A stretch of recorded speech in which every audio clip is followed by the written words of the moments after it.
श्री गणेशाय नमः. अवधूत चिंतन. श्री गुरुदेव दत्त. श्री स्वामी समर्थ. जय जय स्वामी समर्थ. देव म्हणतात, माझ्या प्रिय बाळा, आजचा दिवस तुझ्यासाठी खूप मोठ्या आशीर्वादाने भरलेला चमत्काराचा दिवस आहे. जेव्हा तुम्ही देवाकडे काही मागता तेव्हा ते शांतपणे मागत जा, कारण ते सर्व काही मिळणार आहे. तुम्ही फक्त शांतता ठेवा, धैर्य ठेवा, सबुरीने पुढे जा आणि तुम्हाला ते अवश्यच मिळणार आहे. देव तुमच्या सर्व रिकाम्या जागा आनंदाने भरतो. जिथे तुम्हाला आनंदाची अपेक्षा आहे, जिथे तुम्हाला सुखाची कल्पना आहे, ते सर्व काही भरल्या जाईल. तुम्ही आनंदित व्हाल, कारण देव तुमची प्रतीक्षा संपवत आहे. आजचा हा दिव्य पवित्र संदेश जिथे कुठे पोचवल्या जात आहे, तिथले ऐकणारे मन पवित्र होणार आहे. तिथली जागा, वास्तू शुद्ध आणि पवित्र होणार आहे. त्या वास्तूत सर्व काही शुभ कार्य, मंगल कार्य घडून येणार आहेत. जे कोणी या संदेशाला पवित्र दिव्य ऊर्जा मानून स्वीकार करत आहे, त्यांच्या प्रत्येकावर आनंदाचा वर्षाव केला जाणार आहे. जिथे माझे बोल ऐकल्या जातात, जिथे मी येतो, तिथे कधीही अंधार राहत नाही. माझा दिव्य प्रकाश माझ्याही पूर्वी तिथे पोहोचवला जातो आणि तिथले वातावरण सुगंधी, आनंदी आणि पवित्र होते. मी जिथे जातो तिथे काहीही दुरीत किंवा नकारात्मक उरत नाही. त्याचप्रमाणे तू जेव्हा हा संदेश ऐकण्यास सुरुवात केली आहे, तेव्हा हा संदेश पुढील काही मिनिटे ऐकत राहा.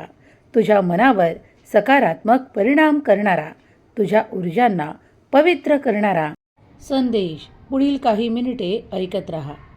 देव स्वामी तुम्हाला सांगत आहेत की आज तुमच्यासाठी काही वेगळेच दरवाजे उघडत आहे, जे पूर्वी तुमच्यासाठी बंद केलेले होते. ते दरवाजे सुखाचे, आनंदाचे आहेत.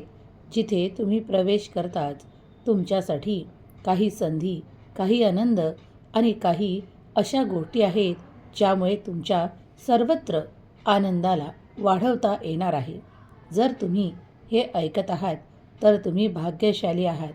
कुणीही तुमच्या पाठीशी नसताना परमेश्वर तुमच्या पाठीशी उभा आहे. भगवंत स्वामी समर्थ तुमच्या पाठीशी उभे आहेत. जर खरोखर तुम्ही स्वामींना मानत असाल तर पुढील काही मिनिटे तुमच्या जीवनावर सकारात्मक परिणाम करणारा हा दिव्य पवित्र संदेश ऐकत राहा, कारण यातून मिळणारी ऊर्जा पवित्र आहे, जी तुमच्या नकारात्मक विचारांना नष्ट करणार आहे. तुम्ही जिंकणार आहात, कारण तुम्ही केलेल्या प्रयत्नांमध्ये तुम्ही आता यशस्वी होणार आहात. थोडा संयम ठेवा, थोडा धीर दाखवा. सर्व काही सुरळीत होईल. ज्याचे कर्म उत्तम त्याला फळ उत्तमच मिळणार आहे. जो कोणी कर्माकडे वळतो आणि कर्म करून निराळा होतो, त्याच्यासाठी चांगुलपणा आहे. देवाकडे त्याच्यासाठी आशीर्वाद आहे. तुम्ही सुद्धा हे समजून घ्या की देव तिथेच असतात जिथे सत्याचे कर्म आहे. कोणी कित्येकही वाईट कर्म करोत किंवा कुणावरही अवलंबून राहोत, पण आपण मात्र चांगल्या प्रवासाला निघालेले आहोत. तेव्हा प्रत्येक कर्म चांगले करा. परमेश्वरावर विश्वास ठेवा, कारण परमेश्वर कधीही तुम्हाला एकटं पडू देत नाही आणि तुमच्यासाठी भरपूर आशीर्वाद देतो. तुम्ही जेव्हा वाट पाहता तेव्हा जरी ते आले नाही तरी काही काळातच ते येते. त्याची वेळ निश्चित आहे. परमेश्वर तेव्हाच आशीर्वाद प्रदान करतो जेव्हा ती योग्य वेळ आहे. तर तुम्ही ते स्वीकार करण्यासाठी तयार आहात? जर तयार असाल तर होय म्हणा, कारण तुमच्यासाठी मोठे आशीर्वाद आले आहेत. कधीकधी स्वतःला कमजोर लेखू नका, तर परमेश्वर तुमच्या सर्व काही जागा आनंदाने भरत आहे. तुमच्यावर आनंदाचा वर्षाव केला जात आहे. तुम्ही ज्या गोड बातमीची वाट पाहत आहात, तीच गोड बातमी तुम्हाला दिल्या जाणार आहे. तुमच्या आकांक्षा पूर्ण केल्या जाणार आहेत. तुमचाही स्वामी शक्तीवर, दैवी शक्तीवर अफाट अनंत विश्वास हवा, कारण तुम्ही ठेवलेला स्वामींवर अनंत विश्वास आणि श्रद्धाच तुमच्या कामी येणार आहे. जेव्हा जेव्हा तुम्ही जे काही मागता तेव्हा तात्काळ ते मिळाले नाही म्हणून मनाला खूप काही नकारात्मक बनवू नका. किंवा तुमचे एखादे कार्य थांबलेले असेल तर काही प्रतीक्षा करा, कारण देवाची योग्य वेळ येत आहे. जेव्हा देव देतो ते सर्व काही तुमच्या भल्यासाठी, चांगल्यासाठी घडून येते. तुम्ही लवकरच त्या आनंदाने परिपूर्ण व्हाल. ते सर्व काही तुम्हाला दिल्या जाईल, त्याचा आनंद तुम्हालाच मिळेल. तुम्ही तुमच्या नात्यांसह आनंदित असाल, सकारात्मक असाल आणि तुमच्या अडचणी दूर केल्या जातील. यावर जे कोणी विश्वास ठेवतात, स्वामी शक्तीवर जे कोणी अफाट विश्वास ठेवतात, त्यांच्या सर्व काही विचारांमध्ये परिवर्तन घडवून स्वामी त्यांना ते प्रदान करते. त्या वाटेवर तुम्हाला नेतात जिथे तुमच्यासाठी सुख आहे, आनंद आहे आणि तुमच्या परिश्रमांचे योग्य फळ आहे. देव कधीही तुम्हाला रिकाम्या हाताने ठेवत नाही, तर तुमच्या सुखांना वाढवतो, तुम्हाला समाधानाने भरतो, तुम्हाला आनंदाने भरतो. तुम्ही जर हे ऐकत आहात तर काही ठराविक गोष्टी तुमच्या आयुष्यात बदलतील. ज्या बदलायला हव्यात त्याच बदलल्या जात आहेत. काही नाती दूर जातील तर काही नाती जुळून येतील, कारण योग्य वेळेवर योग्य गोष्टी तुमच्यापर्यंत पोहोचणे आवश्यक आहे. मग ती नाती असोत अथवा एखादे कार्य किंवा एखादी जबाबदारी तुम्हाला दिल्या जाणार आहे. त्या जबाबदारीसाठी तुम्ही तयार आहात. त्या जबाबदारीतून तुम्हाला मिळणारा आनंद मोठा आहे. तुम्ही जितका काही खटाटोप करत आहात, जे काही कार्य करत आहात त्यात मन लावून करत राहा. पुढे जाण्याची संधी तुम्हाला मिळणार आहे. तुम्ही थांबणार नाही. तुम्ही देवावर विश्वास ठेवा, संयम ठेवा, सगळं शक्य होणार आहे. तुम्ही स्वतःवर विश्वास ठेवा आणि तुमच्या परमेश्वरावर विश्वास ठेवा. स्वतःवर विश्वास ठेवला तर सर्व काही ठरवलेलं पूर्ण होणार आहे. विचार सकारात्मक करा, कारण ते लवकरच तुमच्या जवळ असेल जे तुम्ही देवाकडे आज मागू पाहत आहात. यश अगदी तुमच्या हाकेवर आहे. फक्त तुम्ही प्रयत्न थांबवू नका. यशाने भरण्यासाठी देव तुमच्यासाठी मार्ग तयार करतो. तुम्ही फक्त त्या मार्गावर चालून पुढे जायचे आहे. ती पात्रता स्वतःत निर्माण करा आणि त्यासाठी कष्ट करावे लागले तर तेही करा, कारण त्यातून मिळणारा आनंद हा तुमच्यासाठी असेल. एखाद्या नात्यासाठी तुम्ही प्रयत्न करत आहात तर ते प्रयत्न सफल होतील आणि देव आशीर्वादाने भरेल. कधीकधी आपल्या आयुष्यातले काही क्षण आपल्यापुरतेच ठेवा. ते आनंदात आणि एकांतात घालवा. कधीकधी हा एकांतात घातलेला वेळ देखील तुम्हालाच मिळणार आहे. नक्कीच तुमच्या मनात काय सुरू आहे हे तुम्हालाही कळणार आहे. कधीकधी हा एकांतही तुम्हाला काही मौल्यवान संधीकडे नेणारा असू शकतो. जर तुम्ही देवाकडे आयुष्यात स्वतःसाठी काही दरवाजे उघडू पाहत आहात, काही मागत आहात, काही इच्छा व्यक्त करत आहात, तर स्वतःसाठी वेळ काढणे आवश्यक आहे.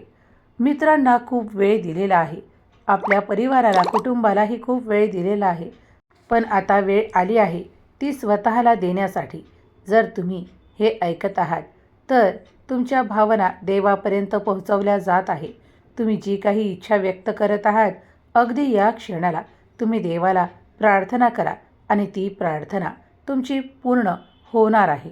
कारण तुम्ही जे काही या संपूर्ण ब्रह्मांडाला देता ते परत तुमच्याकडे येते. त्याचमुळे आनंदी राहा, आनंद वाटा आणि आनंदाने जीवन जगणे सुरू ठेवा. कारण कधीकधी तुम्ही जे काही एकांतातही मागता तेव्हा देव ते ऐकतो आणि तुमचे उत्तरही संदेशाच्या माध्यमातून तुमच्यापर्यंत पोहोचवते. कधीकधी फक्त शांतपणे जे काही घडत आहे ते स्वीकार करत चला. कधी कुणाशी स्पर्धा करू नका, तर कधी कुणावर काही जोर दाखवू नका. कुणी आपल्यासाठी हे केलेच पाहिजे असेही दाखवू नका. तर शांत राहा, निवांत राहा. कारण कधीकधी तुम्ही जे काही मागणार नाही ते सुद्धा तुमच्या आयुष्यात मिळेल.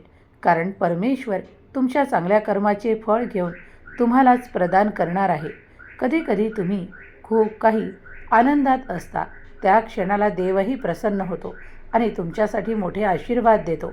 चमत्कारांची जी काही तुमची अपेक्षा आहे ती पूर्ण केल्या जाणार आहे. देव म्हणतात, हम गया नहीं जिंदा है.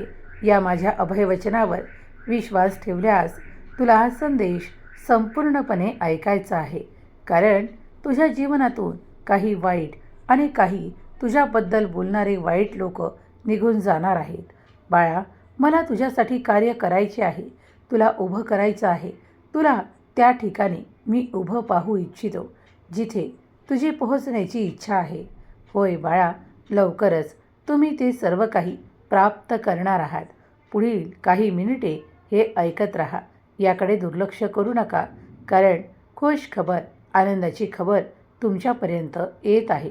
तुमची गरिबी, त्रास, संकट आणि सर्व काही बाजूला केल्या जाणार आहे. तुमच्या आयुष्यात या 48 तासात तुम्ही पाहाल की एक आनंदाची बातमी प्रवेश करणार आहे, कारण ती थेट स्वर्गातून तुमच्यापर्यंत पोहोचवण्यात येणार आहे. जर तुम्ही ती आनंदाची बातमी स्वीकार करण्यास तयार असाल तर होय म्हणा. देव तुमच्यासाठी ती द्वारे उघडतो जी बंद आहेत, जी आजपर्यंत तुम्हाला नकाराच्या स्वरूपात प्राप्त होती, तीच आता होकाराच्या रूपात तुमच्या पुढे आहेत आणि तिथून तुम्हाला सतत होकार येत आहे आणि तुमची प्रगती तुमच्या मार्गात आहे. जेव्हा तुम्ही पुढे जाल तेव्हा तुमच्या शक्यता वाढवल्या जात आहे. अगदी प्रसन्नतेने ते स्वीकार करा जे तुम्हाला मिळत आहे. काही गरजा पूर्ण होतील, तुमच्या जीवनातील काही अपेक्षा पूर्ण होतील. तुम्ही जर स्वामींचा हा दिव्य पवित्र संदेश ऐकत आहात तर तुमच्यासाठी ते सर्व काही घडेल जे तुम्ही इच्छित आहात. देव कृपा करतो, देव कृपेचा वर्षाव करतो आणि तुमच्यासाठी खूप काही आनंद पाठवतो. लाखो लोकातून हा संदेश तुमच्या पुढे आला आहे. विलंब न करता शेवटपर्यंत या संदेशाचा स्वीकार करा. शेवटी नामस्मरण आहे, तेही ऐकत राहा, कारण ते तुमच्यात सकारात्मक परिवर्तन देईल. तुम्हाला त्या सर्व काही इच्छा पूर्ण करण्याकडे नेईल आणि तुमचे मार्गदर्शन करेल. ज्या क्षणाला तुम्ही या संदेशातील नामस्मरण ऐकत शांततेत वेळ घालवा. कधीही तुम्हाला अनुभव येऊ शकतो. जे काही बंद दरवाजे आहेत ते तुमच्यासाठी उघडल्या जातील, कारण पूर्वी तुम्ही तिथे आशेने ठोठावले होते, पण तिथे तुम्हाला नकार मिळाला होता. म्हणून देव तुमच्यासाठी ते दरवाजे उघडतो. ते सुखाचे आहेत, ते आनंदाचे क्षण त्या दरवाजामागे आहेत. ते तुम्हाला मिळवायचे आहे, कारण तुम्ही ती प्रतीक्षा करत आहात. कुणीतरी कुठे तुमचे नाव घेत आहे. जिथे तुम्हाला अपेक्षा आहे तिथे स्थिरता आहे, तिथे आनंद आहे, तिथे आर्थिक संपन्नता आहे, तिथे तुमचे नाव घेतल्या जात आहे. होय, तुम्ही हे ऐकत असताना तुमच्या मनात जे जे काही येत आहे ते सकारात्मक आहे. ते तुम्हाला पुढे नेणारे आहे आणि तुमच्या संकटांना दूर करणारे आहे. वेळ काढून हे ऐकत राहा, कारण जेव्हा तुम्ही हे ऐकत असाल तेव्हा तुमच्यासाठी तो आनंद दिला जाईल. जे कोणी तुमच्याशी खोटं बोलत आहे किंवा तुमचा विरोध करत आहे ते तुमच्यापासून काहीही लपवू शकणार नाहीत किंवा खोटे बोलू शकणार नाहीत आणि ते सत्य तुमच्या पुढे येईल. जर तुम्ही सत्याचा सामना करण्यास तयार असाल आणि ते पचवण्यास तयार असाल तर तेही घडेल. काही दारिद्र्य, दुःख आणि संकट असतील तर त्यासाठी केलेली प्रार्थना स्वामी स्वीकार करतील. पुढील काही मिनिटे तुमच्यासाठी महत्त्वाची आहेत. लाखो लोकातून तुमच्यापर्यंत हा संदेश का आला आहे याचे कारण शोधू नका, कारण दैवी शक्ती महान आहे, स्वामींची शक्ती महान आहे. म्हणूनच हा दिव्य संदेश तुमच्यापर्यंत येऊन थांबला आहे. हे सर्व काही दिव्य असताना ते तुम्हालाच प्राप्त झाले आहे, कारण स्वामींना तुम्हालाच काही सांगायचे आहे. ते तुम्ही ऐकत राहा. पुढील काही मिनिटे तुमच्यासाठी महत्त्वाची आहेत. जेव्हा तुम्ही ताण, तणाव आणि संघर्षातून जाता तेव्हा देवाला तुमची मदत करायची आहे. देव कुठल्याही क्षणी ते आशीर्वाद प्रदान करतो, ते चमत्कार पाठवतो आणि तुमच्या जीवनात ते सुखद परिवर्तन घडू लागते. तुम्हीही जर हे स्वीकार करण्यास तयार असाल तर तुमचे ताणतणाव कमी होतील, संघर्ष संपतील आणि तुमच्या जीवनात आनंद, उत्साह, प्रगती वेगवान गतीने येऊ लागेल. पुढील काही मिनिटे तुमच्यासाठी महत्त्वाची का आहेत हे जाणून घ्यायचे असेल तर पुढे नामस्मरण आहे. नामस्मरण करताना मनोमन इच्छा व्यक्त करा. तुम्ही काही काळातच पाहाल